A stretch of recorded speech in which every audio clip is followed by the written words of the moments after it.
Hi students, నేను ఈ వీడియోలో functional block diagram of PLC గురించి నేను మీకు సింపుల్గా నీట్గా క్లియర్గా ఎక్స్ప్లెయిన్ చేస్తాను. ఓకేనా?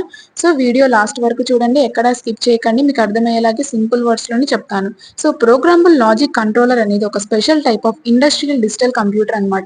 సో ఇవేంటంటే ఆటోమేటిక్గా మిషన్స్ని మంచిగా కంట్రోల్ చేస్తుంది. సో ఇవేంటంటే సిగ్నల్స్ రీడ్ చేస్తుంది అనమాట. ఏవైతే ఇన్పుట్ డివైజెస్ ఉంటాయి కదా, లైక్ సెన్సార్స్ కానీ పుష్ బటన్స్ కానీ, వాటిని రీడ్ చేసి వాటిని ప్రాసెస్ చేసి ఇంకా సిగ్నల్స్ అనేవి ఇస్తుంది అనమాట. అవుట్పుట్ డివైజెస్ లైక్ మోటార్స్ కానీ ల్యాంప్స్ కానీ.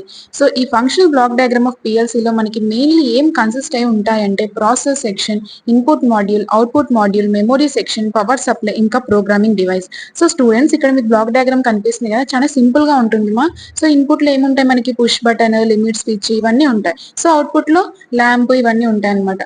సో బ్లాక్ లో మనకి input, output, power supply, CPU, user memory, data memory, serial port, programming device.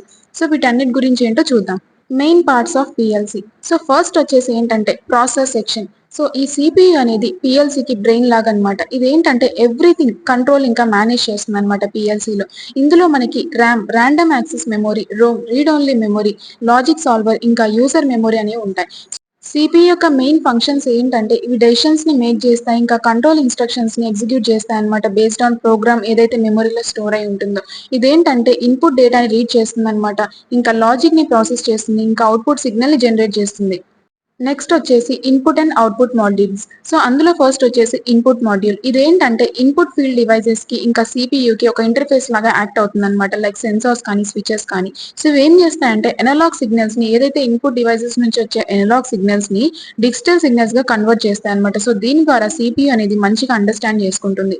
So next వచ్చేసి అవుట్పుట్ మాడ్యూల్. ఇదేంటంటే సిపియుకి ఇంకా అవుట్పుట్ ఫీల్డ్ డివైజెస్ కి ఇంటర్ఫేస్ లాగా యాక్ట్ అవుతుంది అనమాట, లైక్ మోటార్స్ కానీ, సోలనైట్స్ కానీ, ల్యాంప్స్ కానీ. ఇవేంటంటే కంట్రోల్ సిగ్నల్స్ ని సెండ్ చేస్తుంది అనమాట సిపియు నుంచి అదే డివైజెస్ కి. సో నెక్స్ట్ వచ్చేసి మెమొరీ సెక్షన్. సో ఇదేంటంటే సిపియు యొక్క పార్ట్ అనమాట. ఇదేంటంటే డేటాని స్టోర్ చేసుకుంటుంది, ఇన్స్ట్రక్షన్స్ ని ఇంకా ప్రోగ్రామ్స్ ని కూడా. నెక్స్ట్ వచ్చేసి టైప్స్ ఆఫ్ మెమొరీస్. సో అందులో ఫస్ట్ డేటా మెమొరీ. ఇదేంటంటే న్యూమరికల్ డేటాని స్టోర్ చేసుకుంటుంది అనమాట, for operations like arithmetic calculations, bar data etcetera. Next user memory. ఇదేంటంటే యూజర్ ప్రోగ్రామ్ ని స్టోర్ చేసుకుంటుంది అనమాట, ఏదైతే లాడర్ లాజిక్ లో రిటర్న్ అయి ఉంటుందో ఆర్ ఫంక్షనల్ బ్లాక్ డయాగ్రామ్ లో. సో లాడర్ లాజిక్ అంటే ఏంటంటే ఇది ఒక ప్రోగ్రామింగ్ లాంగ్వేజ్ అనమాట. దీన్ని యూజ్ చేసుకొని మనం ప్రోగ్రామ్స్ ని రాస్తామన్నమాట పిఎల్సీస్ కి. సో దీన్ని మనం లాడర్ అని ఎందుకు అంటామంటే ప్రోగ్రామ్ అనేది సేమ్ లాడర్ డయాగ్రామ్ లాగా రిప్లేస్ అయి ఉంటుంది, సేమ్ అలాగే కనిపిస్తుంది. ఇక్కడ చూడండి మనకి ఇన్పుట్, అవుట్పుట్ ఇక్కడ కనిపిస్తుంది కదా. సో ఇలా ఉంటుంది అనమాట. నెక్స్ట్ వచ్చేసి ఎగ్జిక్యూటివ్ మెమొరీ. ఇదేంటంటే సిస్టమ్ యొక్క సాఫ్ట్వేర్ ని స్టోర్ చేసుకుంటుంది అనమాట, ఇంటర్నల్ పిఎల్సి ఆపరేషన్స్ ని మేనేజ్ చేస్తుంది. నెక్స్ట్ వచ్చేసి ఇమేజ్ మెమొరీ. ఇది కరెంట్ స్టేటస్ ని స్టోర్ చేసుకుంటుంది అనమాట, ఇన్పుట్ ఇంకా అవుట్పుట్ డివైసెస్ యొక్క కరెంట్ స్టేటస్ ని స్టోర్ చేసుకుంటుంది. నెక్స్ట్ వచ్చేసి పవర్ సప్లై. ఇదేంటంటే ఎలక్ట్రికల్ పవర్ ఏదైతే రిక్వైర్డ్ అవుతుందో ప్రాసెస్ కానీ, ఇన్పుట్ మాడ్యూల్స్ కానీ, ఇంకా అవుట్పుట్ మాడ్యూల్స్ కి ప్రొవైడ్ చేస్తుంది అనమాట. మోస్ట్ పిఎల్సీస్ అనేవి మనకి 24 ఓస్ డీసీతో ఆపరేట్ అవుతుంది.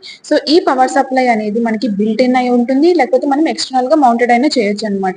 నెక్స్ట్ వచ్చేసి ప్రోగ్రామింగ్ డివైస్. సో ఇది ఎందుకు యూజ్ చేస్తామంటే to write, edit and load the user program. ఏదైతే యూజర్ ప్రోగ్రామ్ ఉంటుందో మనం పిఎల్సీ మెమరీలోకి ఇక్కడ లోడ్ అవుతుంది అనమాట. ఈ ప్రోగ్రామింగ్ డివైస్ అనేది మానిటరింగ్, ట్రబుల్ షూటింగ్, ఇంకా డీబగ్గింగ్ కూడా యూజ్ చేస్తాం. టైప్స్ ఆఫ్ ప్రోగ్రామింగ్ డివైసెస్ వచ్చేసి handheld terminal, dedicated terminal, ఇంకా పర్సనల్ కంప్యూటర్. సో స్టూడెంట్స్, ఇప్పుడు నేను ఏదైతే తెలుగులో చెప్పానో ఆ మ్యాటర్ అంతా అక్కడ ఇంగ్లీష్ లో ఉందన్నమాట. సో మీరు పాయింట్స్ నోట్ చేసుకోండి. సో స్టూడెంట్స్, నేను చెప్పిన టాపిక్ మీకు అర్థమైందా? నా ఎక్స్ప్లెనేషన్ మీకు నచ్చినట్టయితే మీ ఫ్రెండ్స్ కి షేర్ చేసి నాకు సపోర్ట్ చేయండి, ఇంకా ఛానల్ ని సబ్స్క్రైబ్ చేయండి. Thank you.